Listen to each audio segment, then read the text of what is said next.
Hello, Rick Tryon with BibleRebel.com, and this is the fifth video in our Bible 101 series.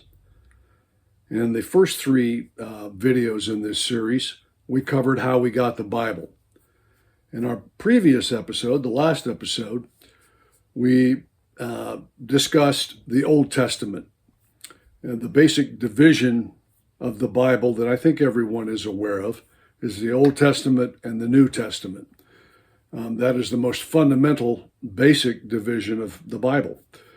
And so last episode, we talked about the Old Testament or Old Covenant and how that Old Testament from the book of Genesis to the book of Malachi, is a record of God's dealings with his people, Israel, that he called out to fulfill his will and to be the vehicle by which he would bring the whole world to him and accomplish his grand plan of bringing his people and all who believed in him into an everlasting relationship with him. And so that Old Testament was the first part of that plan, the Old Covenant. Today we're going to talk about the New Covenant or the New Testament and give the basic division of how the New Testament is set up. And I hope this will help you understand how to understand the Bible. Remember, we said that the Old Testament or the Old Covenant, we don't live under that anymore. It's sort of like being in a house that you move out of. You're not under that lease agreement anymore. You move into a new house and you're in a new lease agreement. And so our new lease agreement is laid out in the New Testament, and that the New Testament spans from the book of Matthew all the way to the book of Revelation, not Revelations, Revelation, singular, the Apocalypse. That is the New Covenant, the New Testament. So let's talk a little bit about, first of all, the timeline involved here.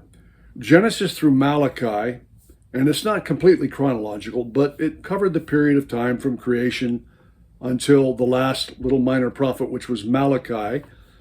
And he wrote Malachi, that prophetic book, that book of the prophet Malachi, about 2,400 years ago. And that's when the Old Testament period closes out. And then there's an intertestamental period.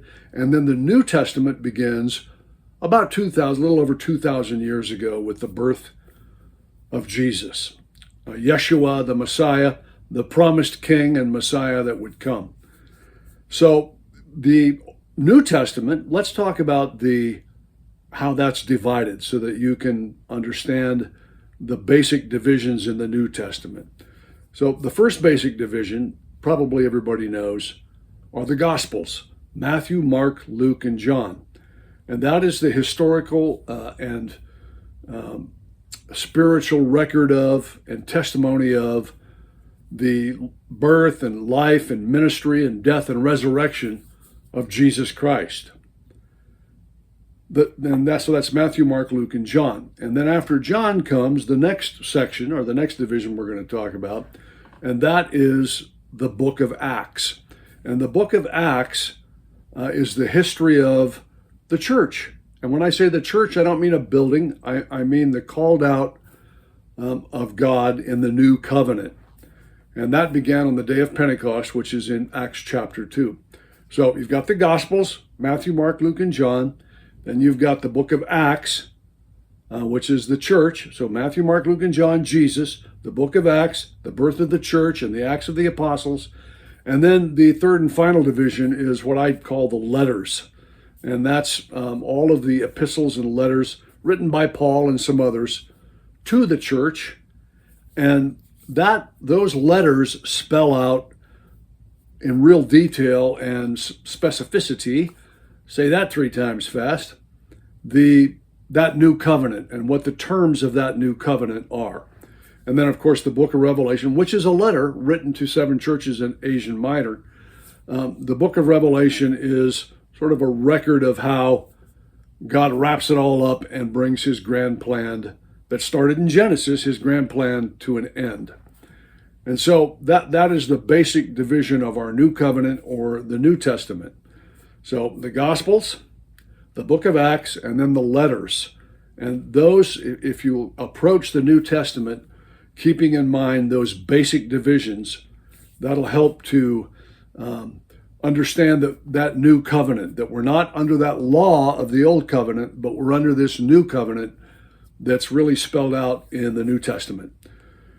And so next time, we're going to start getting into some helpful keys and some helpful tips and tools that you can use when you go to the Bible to help you understand better what it's talking about.